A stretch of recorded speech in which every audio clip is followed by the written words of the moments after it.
original mind at work on an ingenious world, according to Brian Aldiss.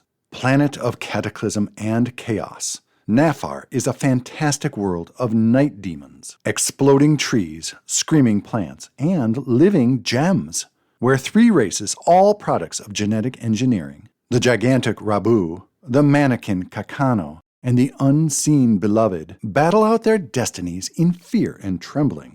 But once every century, Nafar crosses the path of the Dark One. Moons dance in their paths, the land shatters, mountains tumble, and a journey that begins as a lowly bond girl's quest can change the fate of empires. Journey to Membliar, a world you'll remember, according to F.M. Busby.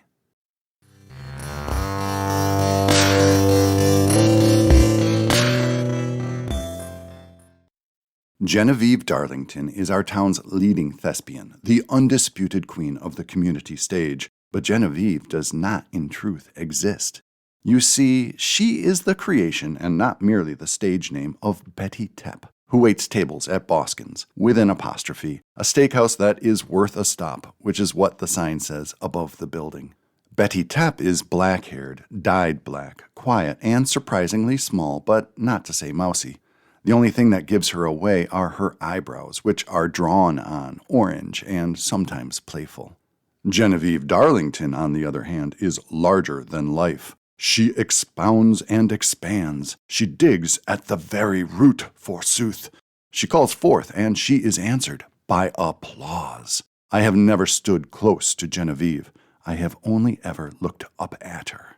Tepp recently saved the town, but from what we really aren't sure, and honestly, it was Darlington who was at fault. It all happened because of the Tempest. Darlington was cast as Prospero. To play that mage, she conducted research. She wanted, she said, the right vocabulary of actions, the appropriate gesture and inflection. If she was to play a thaumaturge, she would be a thaumaturge.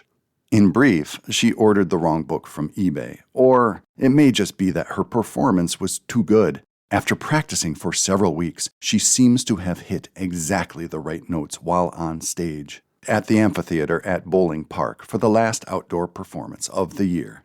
The vowels she pronounced conjured forth more than an air of authenticity. The sky darkened. A haze fell over the town. This happened in broad daylight during the Sunday matinee, and I can vouch for it. I was there.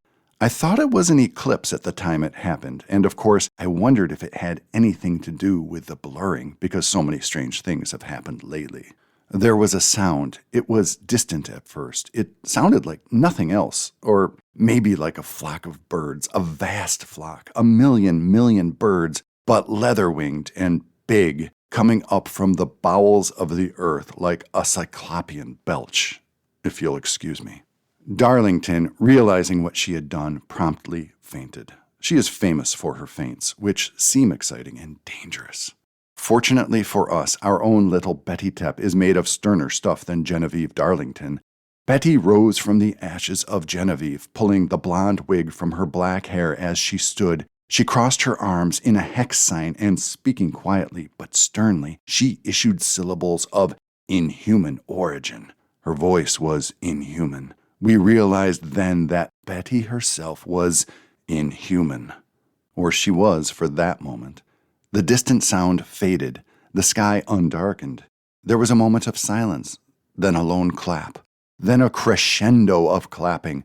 People stood, they yelled and whistled, "Bravo, bravo!" Betty bowed. She did not resume the wig. She accepted our applause for herself for once. She will be Genevieve again next month as we move inside to the claustrophobe theater, which is what we call the high school stage. Although, I've heard she may also appear as Betty Tepp. Our little troupe of community players is taking on Grease, and I hear she is playing both Sandy and Rizzo.